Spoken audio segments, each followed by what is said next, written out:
Give me a second. Here we go. Good afternoon, folks! That is the welcome that Tampa Theater deserves. My name is Jill Batecki. I'm the Director of Marketing here at the beautiful, majestic movie palace that is Tampa Theater. And I am curious, because I was chatting with some of you out front as you were coming in. How many of you have been to Tampa Theater before? Okay, a lot. How many of you, this is the very first time you've ever been here?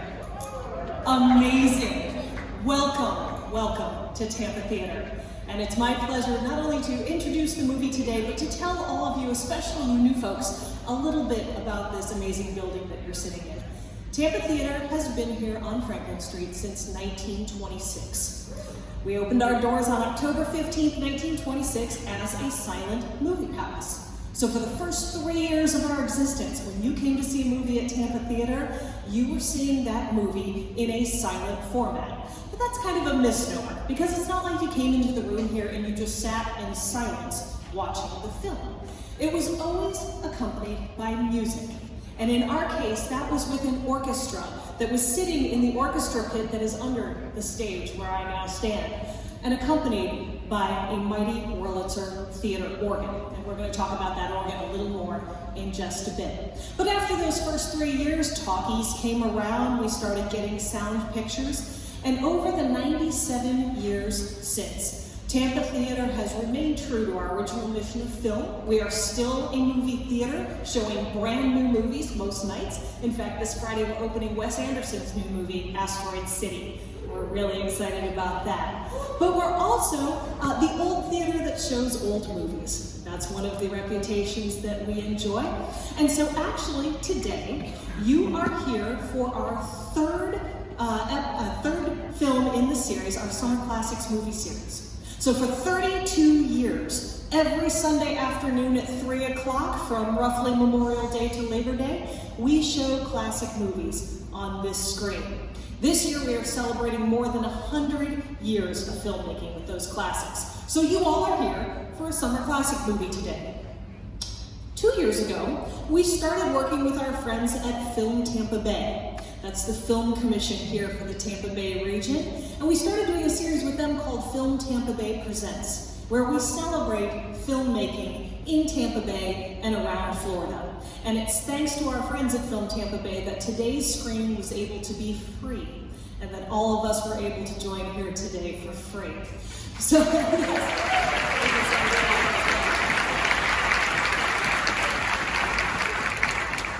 So not only are you here for a summer classic, you're also here for a Film Tampa Bay Presents. Now, a couple of years ago, of course, we also started looking for ways to celebrate the Juneteenth holiday weekend through cinema. So you're also here today to celebrate with us Juneteenth weekend.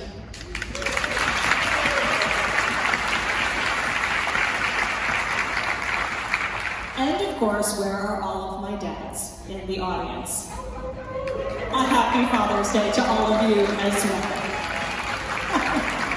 We just wanted to pack as much celebrating as we possibly could here today.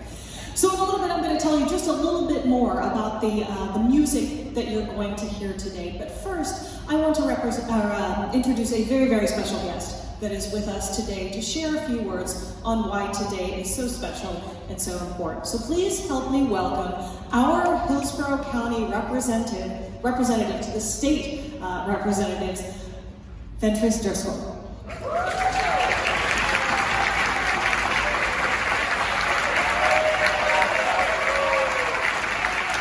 Good afternoon. Thank you for that wonderful introduction, and it is so great to see many of you here. I'm Fentress Driscoll. I have the honor of serving in the Florida House of Representatives, and I'm also the minority leader. That makes me the Democratic leader of the Florida House. Thank you. And I want to wish all the dads, grandfathers, uncles, father figures a happy Father's Day. And it's not only a time to honor the fathers who are with us today, but to also remember the dads who have passed on. And I also want to wish you a very happy Juneteenth weekend. Now, I'm going to ask this almost like a pop quiz question. Who can tell me, so Juneteenth, we know that Juneteenth represents Freedom Day, right? It's all about celebrating freedom. And we know that on June 19th, 1865 is when the slaves in Galveston, Texas found out that they were free. But how many of you knew actually that Florida has its own Freedom Day? Anybody know that? A few? Who can tell me the name or the date of Florida's Freedom Day? May 20th, that's right. I don't have a prize for you, but you got some serious bragging rights, my friend. And what I love about this, I'm a product of Florida's public schools. I grew up nearby in Lakeland, and yes, Cook County. Juneteenth wasn't really something that we talked about then, but I love how it's become a part of popular culture right now. Because it really gives us occasion, outside of Black History Month, outside of what's thought of as the typical time to think about Black history, and to really treasure it and celebrate it. And I love what the Tampa Theater is doing in conjunction with Film Florida, and showing you this movie, The Flying Aces, today, which, as I understand it, at its time was marketed as one of the most thrilling movies about aviation of its time. Now, before the program started, I had the opportunity just to engage with many of you in the audience and to hear from you, my Tennessee friends who are here on vacation, good to see you, but to chat with many of you and to learn about what you feel like are the most pressing issues in our state and in our society right now. And what was fascinating to me is that there was a common thread and a common theme. And if I could sum that up, it really is what we're feeling right now is a sense of extremism everywhere. We're feeling like the temperature is getting too high everywhere. I know we're feeling like there have been attacks on Black history here in the state of Florida. There was an attack on an AP African American history class. There's a lack of funding for Black history initiatives. And what I just want to say to you, because I know I can hear it in your voices that sometimes politics can feel a little heavy. Am I right? Feels like we're living in heavy times. And some of you even ask me, how do you do it? How do you go to Tallahassee and do this? I want you to know that I have hope. I am not without hope. I go to Tallahassee and I serve our state, not just my district, but our entire state, because I have hope. And I want you to have hope. And this is a message especially for the young people. Hope to me is not just a feeling. It's not just something that makes you feel warm inside. Hope has to be coupled with action. Hope to me is how to overcome problematic elections, HOPE. And if you want to know how to have hope, you have to make sure that you vote. You have to make sure that you vote. That's right. For candidates and for elected officials who reflect our values and who understand that diversity is not a weakness, it is a strength. And who understand that African American history is American history.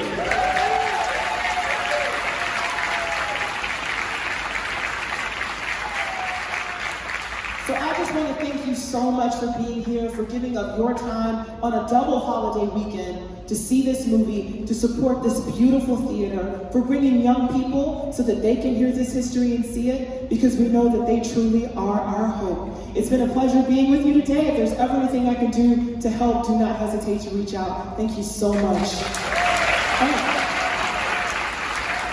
And I'm off task, because one of the things that I am responsible for doing is introducing to you your next speaker. I would like to introduce you to the Vice President of Norman Studios, Miss Barbara Wingo. Thank you very much, and I want to echo thanks to Film Tampa Bay and to the Tampa Bay Theater for allowing Norman Studios this forum and allowing the showing of our only existing motion picture, The Flying Ace. Let me tell you a little bit about Norman Studios. Norman Studios is a studio complex that is from the silent film era that is in Jacksonville, Florida. It is 5 buildings in the Arlington suburb of Jacksonville, and it exists in its entirety as a silent film studios. This is an amazing thing in and of itself. It is actually significant for 2 reasons. The first, that it's the only existing studios complex from the era when Jacksonville, Florida was considered to be the winter film capital of the world from about 1908 to 1918, when approximately 30 studios made their home in Jacksonville. About 300 movies were made there. But more significantly, Norman Studios is the only existing studio complex in the United States that made, in the 1920s, so-called race films. Now, what were those? What were race films? Those were films that showed African Americans in a non-stereotypical way. And this was very important for the large audience of the time that consisted of African Americans. And we have, in the case of Norman Studios, 6 films, 6 feature-length films that were made by Richard Norman from 1919 to 1928, all of which fulfilled his goal of showing blacks in a non-stereotypical, as he said, no mimicry. If you've had any chance to watch motion pictures from that era, you know exactly what I mean in terms of the usual portrayal of blacks in movies of the teens and 20s. Now, our specific movie today is The Flying Ace. And Norman's movies were aspirational movies. So they did not always portray the reality of that time, which was, of course, the height of the Jim Crow era in the United States, and particularly in Florida. So what we have in this movie is a flying ace coming back from World War I. Well, right there, that was aspirational, because in fact, the United States Army did not allow blacks to be airmen. But he came back to his job as a railroad detective, and he has, as a subject of this movie, finding out, and of course I don't need to tell you the story because you're going to see it, finding out who stole the money from the station master, who has, of course, a lovely daughter. And of course we also have the rival for her hand, so to speak, who is a bootlegger. So that's your context. A little bit more about the context of this particular film, which is the only extant film from the Norman Studios. And that is its origins in an era, 1926, people were aviation mad, is a good description. Very interested in aviation. And Richard Norman wanted to make a film about aviation. He was in correspondence with several black flyers at that time. The one that I wish to mention more specifically is Bessie Coleman. Bessie Coleman is the first African-American woman who had an international flying license and was a major player on the flight circuit of that time. She had seen one of Norman's previous movies called The Bulldogger, in which Bill Pickett, the world's champion bulldogger who was African-American, was depicted. And she felt Norman would be a good person to do a similar story for her. Unfortunately, she died in an accident in Jacksonville shortly before this film was to be made. Nevertheless, Norman, who was white, went ahead and made this film. And he didn't have, at that point, any stunt flyers, so you're going to see how he creatively used his imagination and his camera to show flying when, in fact, the planes in this film never got off the ground. But he, of course, said that this was the most amazing, because everybody in the 1920s, when they were advertising their films, they would say this is the greatest film of all time and the most flying, etc. But it is a good film, and we are so lucky to have it. And we are also so lucky to have the heritage of this National Historic Landmark, Norman Studios, which is supported by the City of Jacksonville and by our not-for-profit organization called Norman Studios Silent Film Museum Incorporated. So again, I thank you for the opportunity to show this film, and I hope very much that you enjoy it.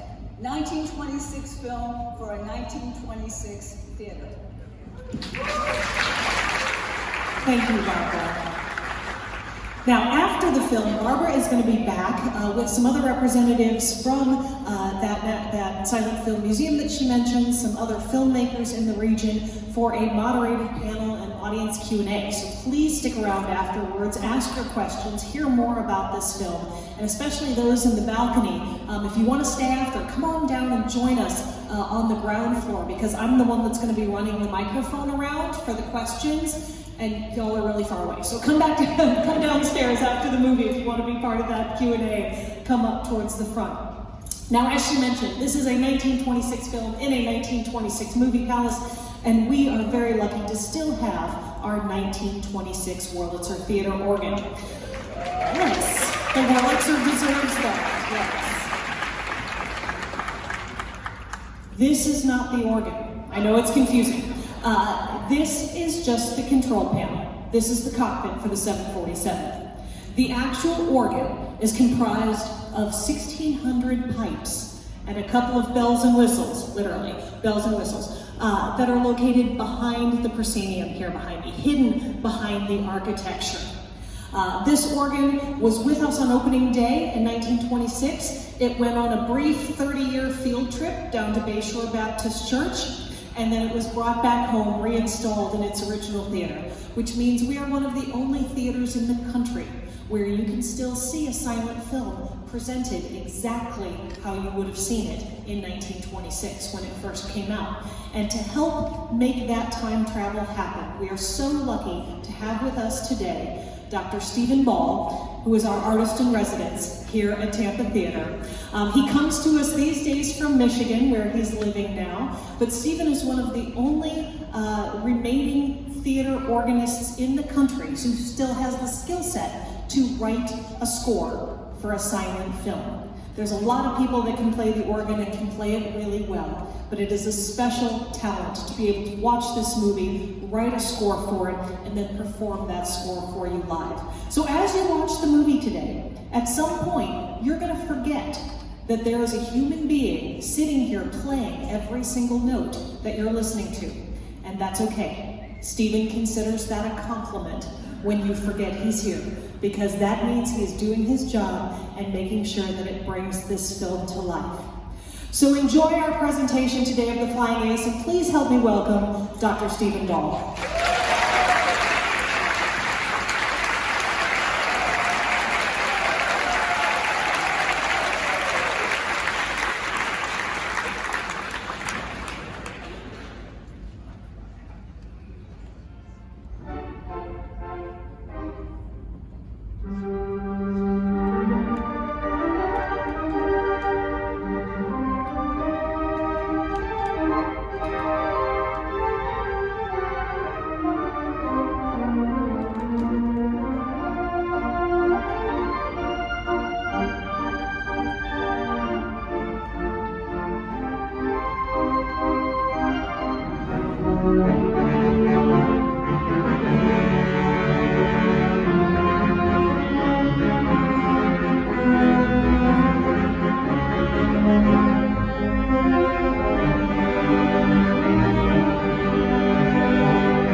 welcome to. If you can't, we totally understand. Thank you for joining us today. Those of you upstairs who are staying with us, come on and join us downstairs. Now, if you liked what you saw today in terms of silent films, first of all, how many have never seen a silent film before? That was the first time. Amazing. You can see how creative they were, even with no dialogue, how incredibly creative they were with these movies. And if you'd like to experience another silent movie, come back and join us again on August 27th. That is our last Sunday of the Summer Classics this summer. We're going to be doing a program we call the Silent Clowns. It's actually 4 silent short films, comedic shorts. So we've got one with Charlie Chaplin, one with Buster Keaton, one with Laurel and Hardy, and one, who's the last one? It's escaping me right now. But 4 comic shorts in a feature-length program. What's that? Somebody just said it backstage. And then if you want to come back for even another silent film, we're getting ready to do a 4K restoration of The Cabinet of Dr. Caligari in October, which is going to be a lot of fun as part of our Nightmare on Franklin Street Halloween series. So, we're getting set behind us. Again, if you're staying for the Q&A. What we've seen, and I'm telling you, there's so many things that we can talk about. So each of you, please, your initial reaction the first time you saw the film. Barbara? Okay. Well, first of all, it is an amazing technical accomplishment. Richard Norman wrote, produced, directed, edited, and photographed this film. And he gave a spotlight to his idea of so-called race films, which was to show African Americans in ways that were not, as he said, not mimicry, not stereotype. And so it is something from the era of the 20s which is very unique. And so I think that is probably my first reaction to the film, that it is a very unique and very valuable piece of information about how African Americans could be portrayed in a positive light, even at that time. Thank you. This is my first time seeing the film on the big screen, but I've seen it before. It was amazing seeing it on the big screen, and especially with this incredible accompaniment. I mean, I did forget that he was actually live, and it was fantastic. I was totally engrossed. And it was like seeing it for the first time, which was funny. I was like, Devin's probably like, I can't believe she's like laughing and all of that again because she's seen this already. But it was literally like seeing it for the first time again. And what was most impactful, I thought, when I saw it was how important images are, and seeing such an epic story with these different types of characters all in one film, these different types of African-American characters that had all these different layers. And that was really special to know that something like that was created back in the day. And what else? Oh, and all the different things that they were able to do. I mean, you don't need Tom Cruise, although I mean, that stuff that he's doing today is amazing. But I mean, you can do so much just with so little, I want to say. Like, I'll just give you one of my favorite quotes. Orson Welles said, the absence of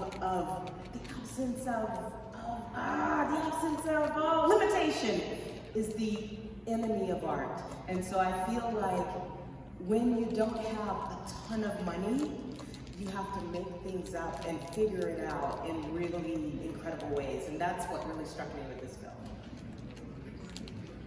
Totally agree with everything that you just said. This was my first time actually seeing the film. I'd heard about it, but never even seen any clips or anything of it. So I was mesmerized, sitting in the audience, just watching this art come to life and listening to again, you forget the pianos here and the scores going on. And at the end, he rises up. Like, oh, okay, you were here all the time, and you never noticed it. So I truly loved it. And what I truly loved about it was the fact that This is 1926 when they finished this film, and I wrote a stage play about the Tuskegee Airmen, and I can only imagine those guys as little boys seeing this for the first time that could possibly inspire them to become pilots. So I was just mesmerized watching it. I could watch it again and again, you know, just the storyline, the storytelling of it. And I agree with very limited resources. I actually thought they were in there flying that plane, you know? And we know they were in the air, but I actually thought with the wind going and the ladder coming down, it was great. It was great. I really echo a lot of what they said, but one of the things that I really love about silent film, you know, to echo something that Tamika said, was the music. The films back then, they didn't come with a ready-made score. They came with a list of, you know, here's a funny moment, 2 minutes and 30 seconds in, you know, here's a dramatic moment. And so the music was done theater by theater, and so that's how we have done it. And I find myself, each time I see it, to a different, you know, someone different at the piano or the organ or whatever we're using. You know, we've done a small quartet that played violin, and I find myself noticing different things that I didn't notice before, you know, the umpteenth other times, you know, that I've seen this film. And it all has to do with the music, and so it really is like seeing it, you know, a different movie almost over and over again. I also wondered how in the world are they actually going to get that plane, you know, off the ground? How did that happen? And another thing though that I loved about this one was Steve Reynolds' Peg. We don't know for sure, but we believe that this is probably one of the earliest films with someone with a disability, which does not describe him at all, because there was nothing, you know, nothing he couldn't do. But he was an advertising professional in Jacksonville. We don't know how he and Mr. Norman got together, but they became friends, and once they met, Steve was in all of Norman's films. And they, you know, back then you had to promote a film, you know, theater by theater, city by city. And we know that they traveled together, that they rode together in the same car, and we wonder, what did they talk about, you know, on these road trips to these different theaters? And two, I would love to have known what the reaction was when people saw them, you know, drive into town together, because, you know, a white man and a black gentleman riding together, you know, working together, that wasn't, you know, taken well, you know, in that day in a lot of places. And so just the bravery of Mr. Reynolds. You know, Mr. Norman gets a lot of, you know, a lot of the credit, but to me, the real credit goes to these actors who were taking a chance to be creative, be professional, you know, live out their dreams in a time and places where they largely, it wasn't accepted. And so to me, you know, though they are the true heroes, you know, of the Norman story. Absolutely, absolutely. You know, one of the things that was apparent to me watching the film also is I noticed there was only one female character in the entire film. And the character who played Ruth, you know, she was pursued by someone who she really didn't have much interest in. And then at the very end, she does fall in love with one of the other characters. But what does it say about those times having only one female character in this film? Does it say anything at all about the way that male and female actors were used in silent movies?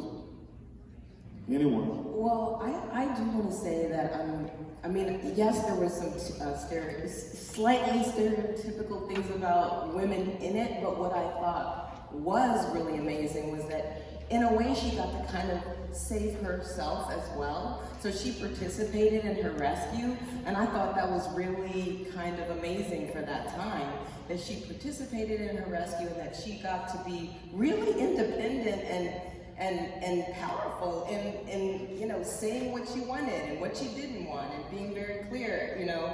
So in those ways, I thought it was pretty remarkable for the time. Yeah, and standing up for what she believed in, exactly what she wanted at that time. And again, I'm quite sure a lot of little girls who went to the movies to see this felt the same thing, you know, the strength in her being able to make choices in that moment. We're going to make t-shirts that just say, confound the perversity of women. I love that line.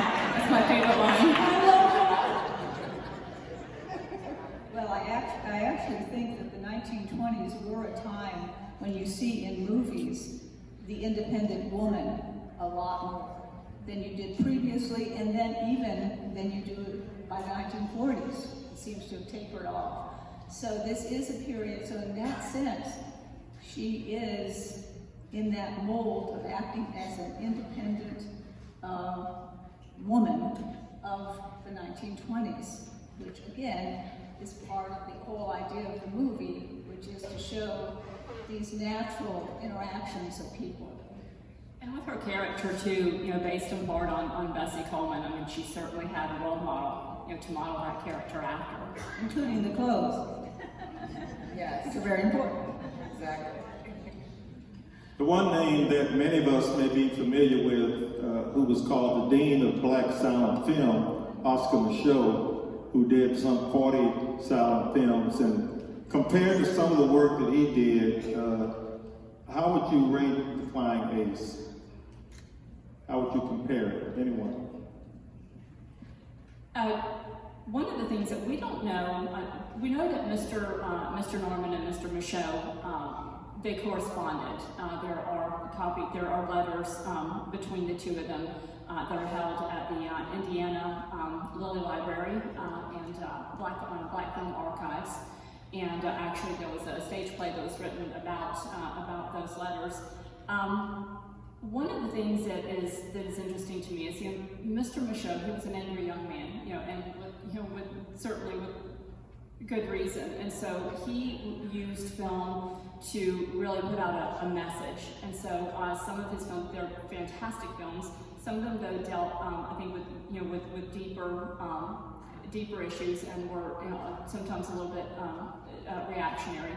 Mr. Norman, he just wanted to make adventure films, you know, aspirational, you know, fun adventure films that, you know, that everyone could go see. And in her book, Barbara Tepalupak wrote a biography on Mr. Norman, and in it she includes, there was I believe it was from a letter from a gentleman that was a friend of Mr. Norman's, and he wrote him. He was sitting in a cafe across the street from a theater where one of Mr. Norman's films was playing, and he said, "I cannot believe." He basically was remarking that he couldn't believe the mix of people that were there to see, you know, one film. That it was much more of an even mix than it had normally been.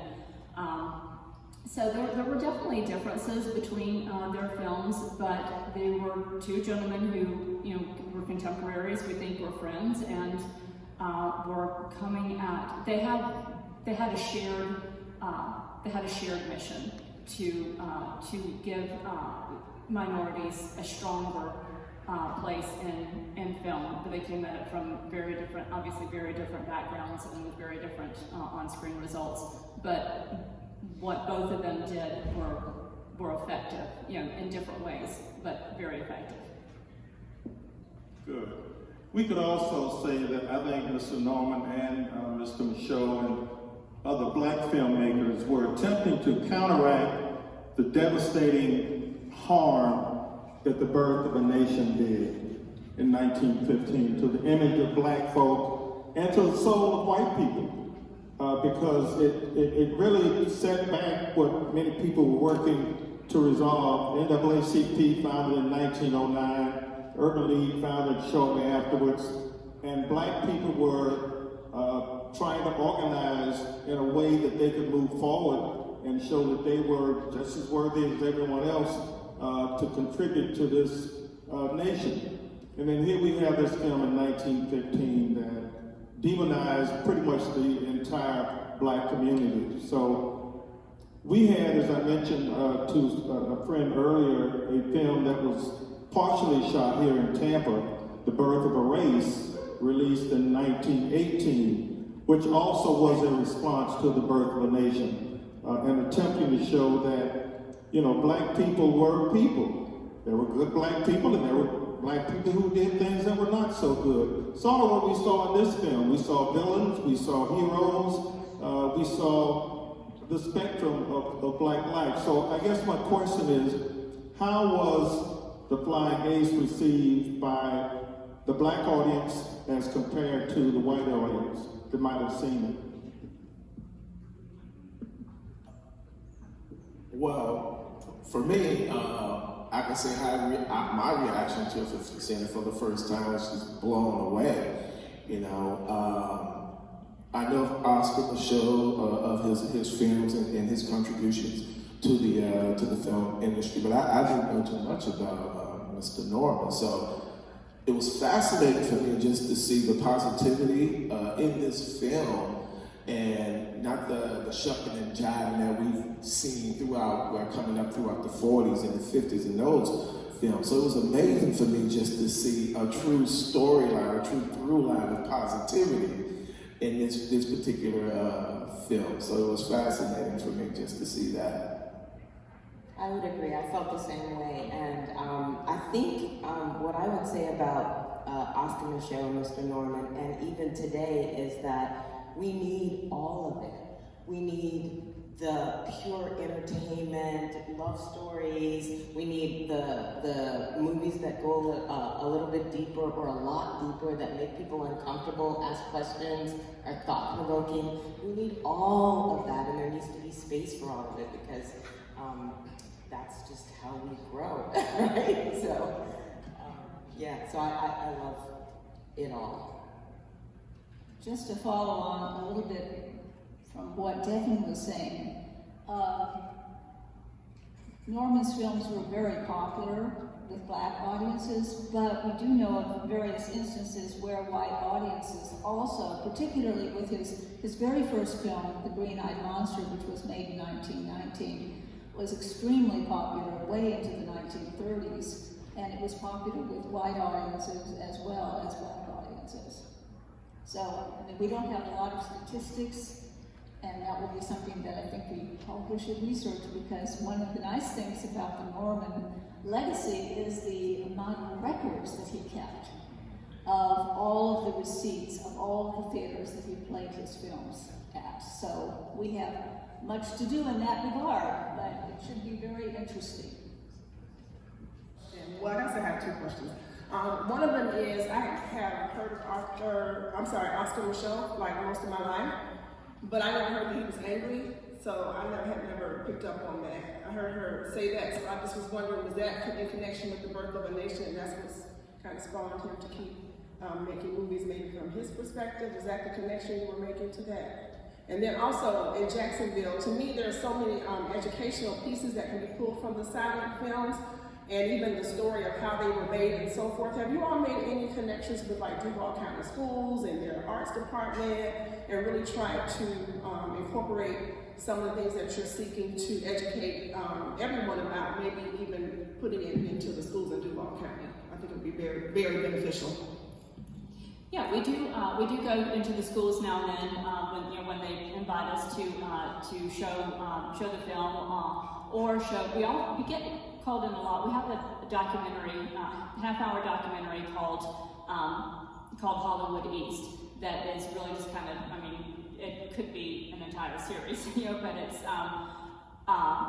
but just kind of brushes over how film came to Jacksonville, why it left, and about Norman Studios as well. So we do get called to bring that into schools a lot. But that is always, we will always make that available to educators. So whatever school you're in, if you want a copy of that, please just let us know, and we can send you a digital copy of that to work into your curriculum.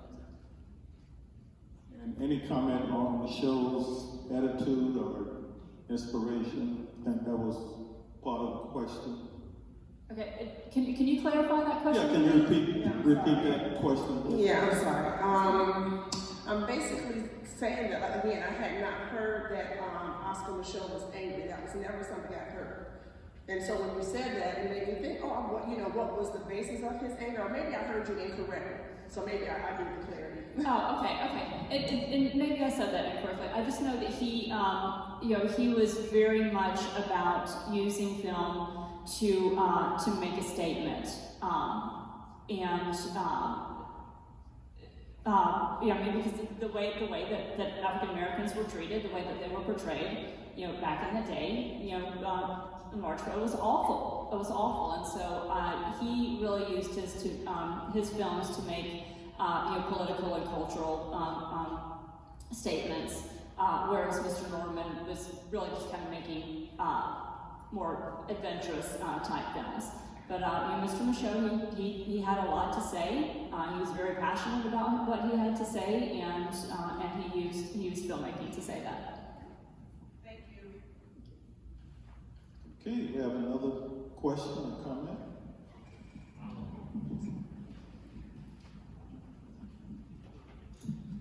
I'd really like to compliment the person who played with one leg in the movie.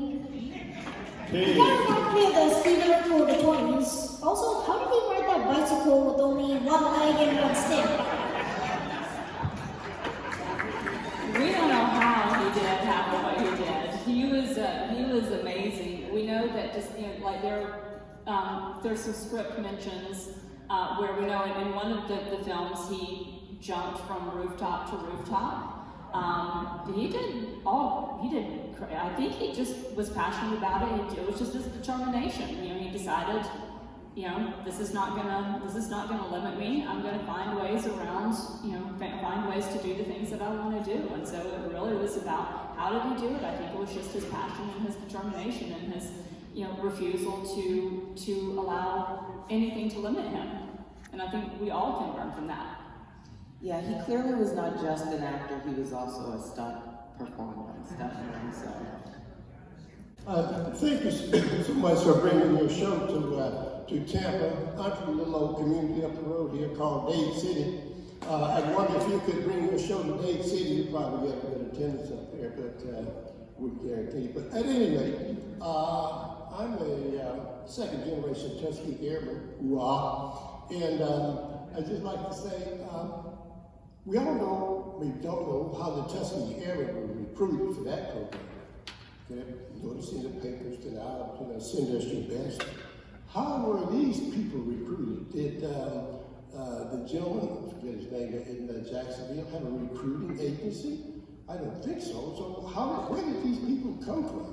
Did they come from Hollywood? Did they come from... Another question. I'm from a little cotton picking town in Georgia, right? So how would these silent movies have been played in my little town in Georgia, where we hardly had a theater, let alone an organ like that? So two questions.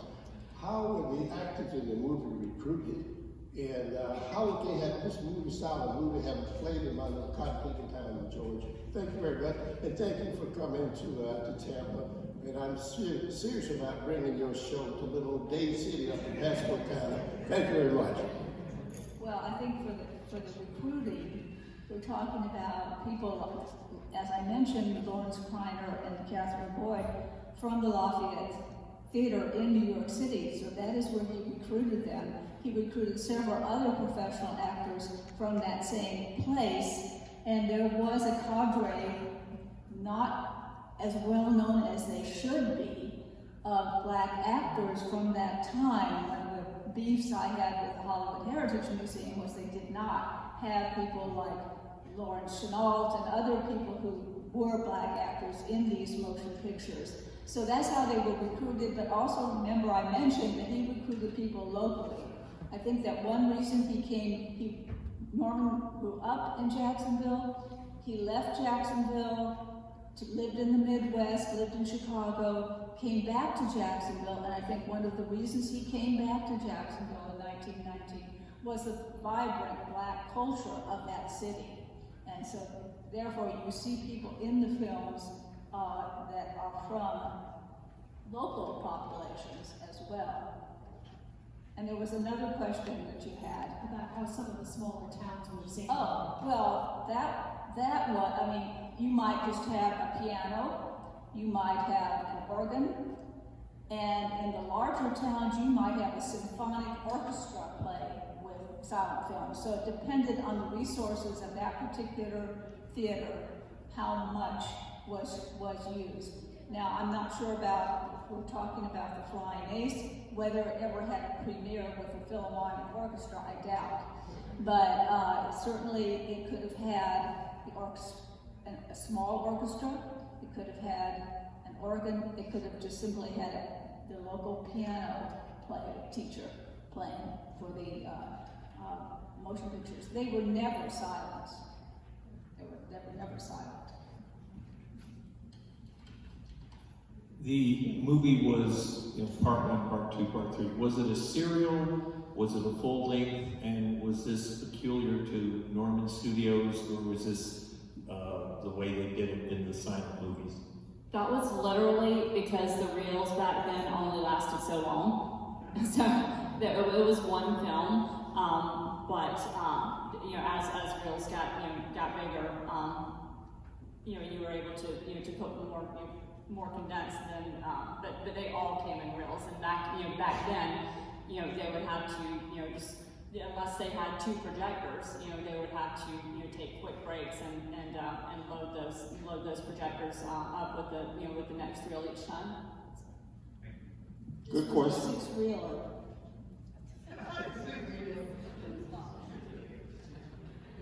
Good question.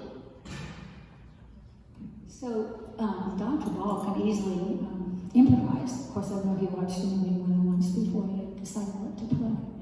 But an orchestra can't improvise. So someplace along the line, there's actually a score, or there was a score? There could be for a particular motion picture. I was making general comments about the idea of how does a particular motion picture theater provide the music. Yes, there were some films where scores were actually written. Most of the time it was almost a cheat sheet, if you will.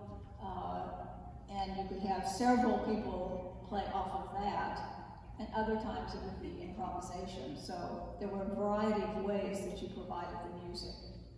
We do not have any of the, I'm calling them cheat sheets, and that's not right, for Norman films, unfortunately. So we have none of the music for the Norman? No.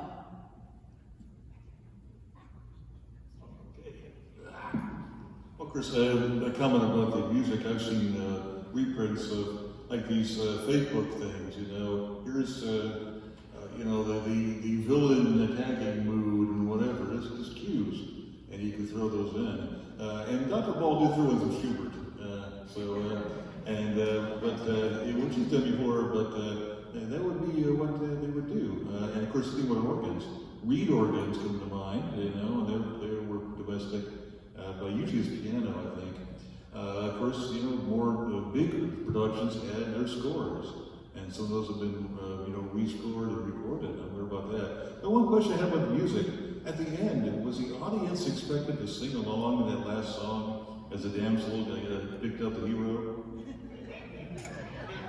I have no idea, but probably so. It was probably a popular song back then, who knows? Wholly at their discretion. Yes, and you are quite correct that these fake sheets, or as I was calling them, cheat sheets, would actually say, the type of music, and they would make suggestions as to who's, McDowell's,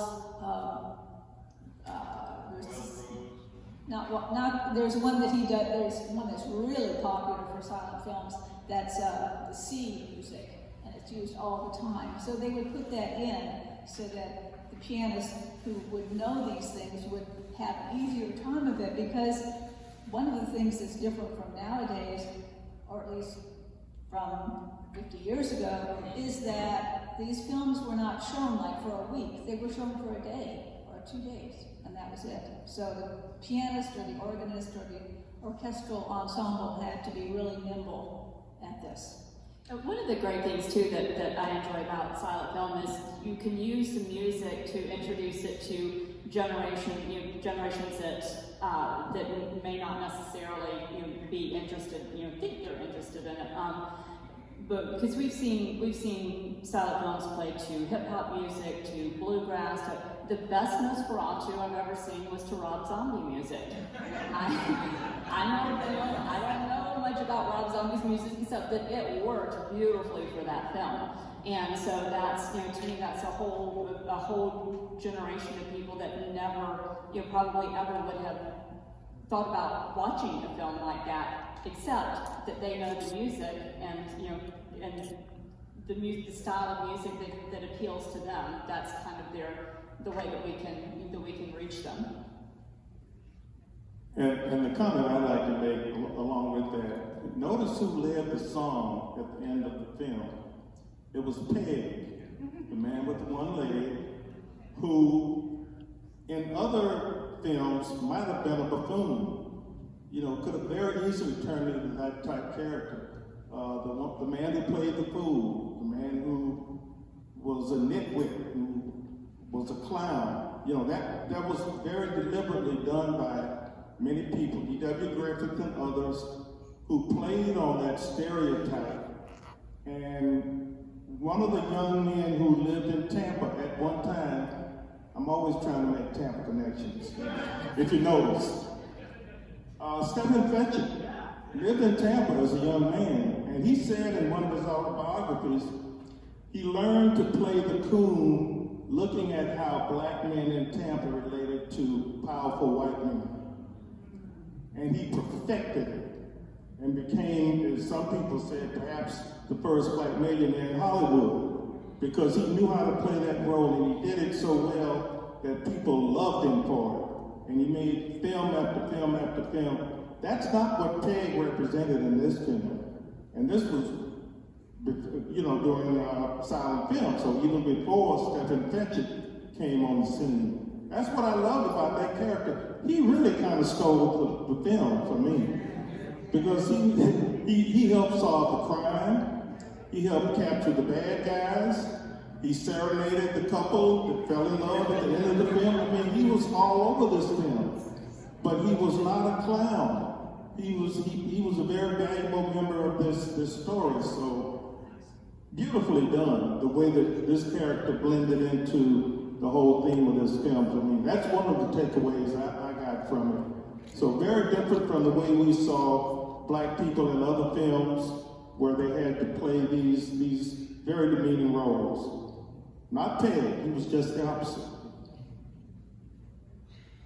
Yeah, my question was around, you mentioned earlier that Norm kept good records. I was curious if in his records you found how he compensated these black actors, because there's been many stories of whites who exploited black talent in that era and in different art forms where they showcased their talent but didn't pay them or compensate them at a level, at a rate they would do white actors. So I'm wondering, in his records, it showed that those black actors were compensated at a professional level. You said they were professional, but were they compensated the same way? Well, there were negotiations on compensation between the actors and Norman.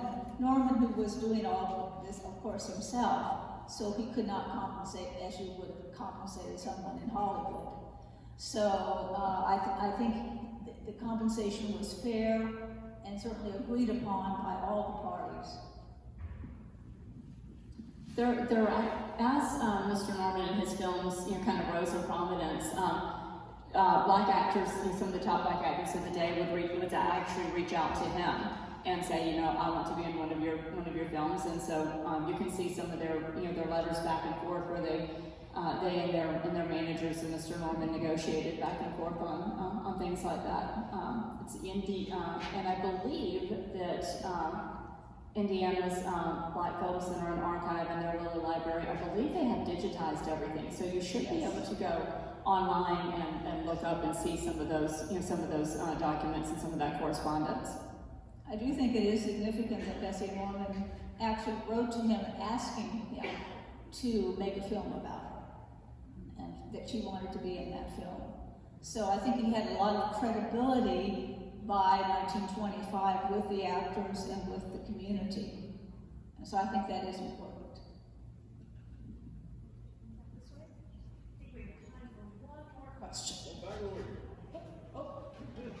Well, okay, 2 more questions. I'll get this one next. You guys are getting a workout today. All right, how profitable was Norman Studios? I mean, he did pretty well for a while. Mr. Norman, though, he also was we know that he was being recruited by, was it Paramount? I believe one of the big Hollywood houses, actually wanted him to come to Hollywood and work with them. He decided that he wanted to remain an independent, so he turned them down. But he also was an inventor, and one of the things that he poured a lot of money into was creating a system that would sync up sound and the video, so that basically creating talkies. And there were several systems out there that were a lot like his, but it was, there was the film and then there was the sound, and so it was 2 reels on 2 machines that you had to push play, at the right time to make sure that they would sync up. But they sold for, I believe it was around $6,000, which back then was pretty astronomical, so he did very well. He sold about a dozen or so of those, and along comes Thomas Edison, who figured out how to put sound on film.